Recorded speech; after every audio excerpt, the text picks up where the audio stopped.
was my experience of jurisprudence in Oxford, and what I did not find was a school. A group with tenets that were to which one held to be part of the group. Nothing like that. Each of these people that I've mentioned were prepared to start with the basics and get more basic, and to see where they could get in understanding something in a way that didn't presuppose any agreement with any set of doctrines.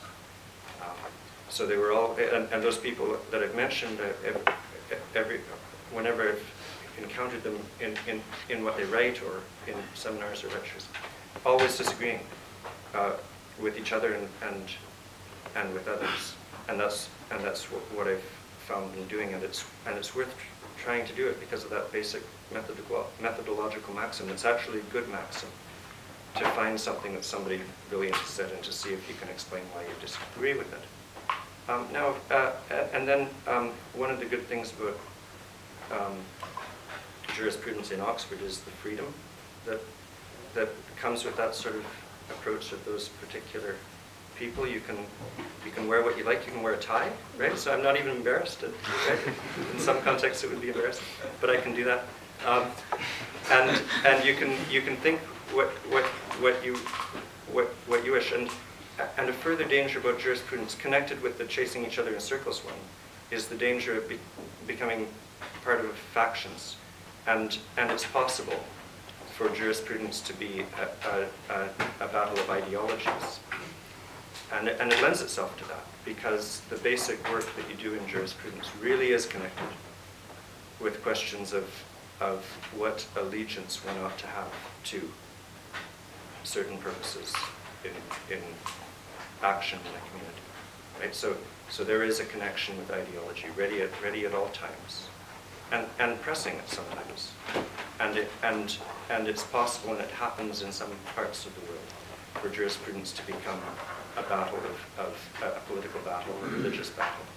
And in Oxford, you can actually say what you think about the nature of law and whether the law of a community is a system of rules, without pitching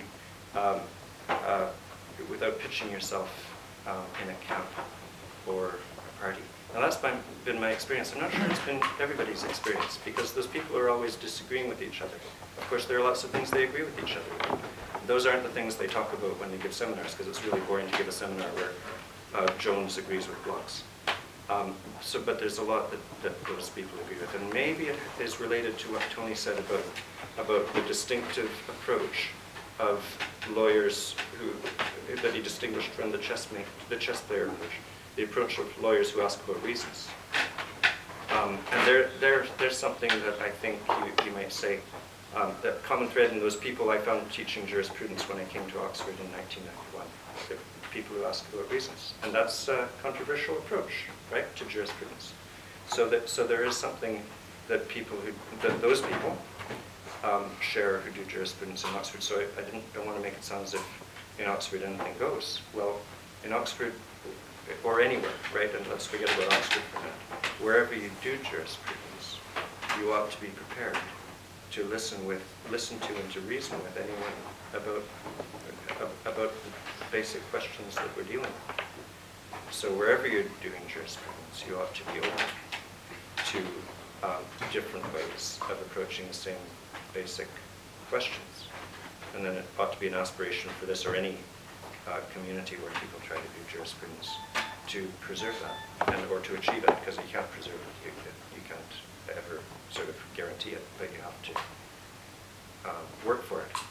So that it was very different jurisprudence in 1991, because there were just those people, and now teaching jurisprudence in Oxford, the university went through a long period when it reckoned, oh, we're okay, we've got the most famous people in the world, and didn't worry about jurisprudence in the past 5-10 years.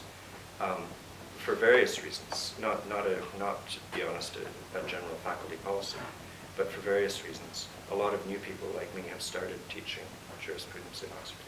So it's a changing place, and it's exciting. We can talk about the future, but I'm going to ask John Gardner to talk about what he wants to.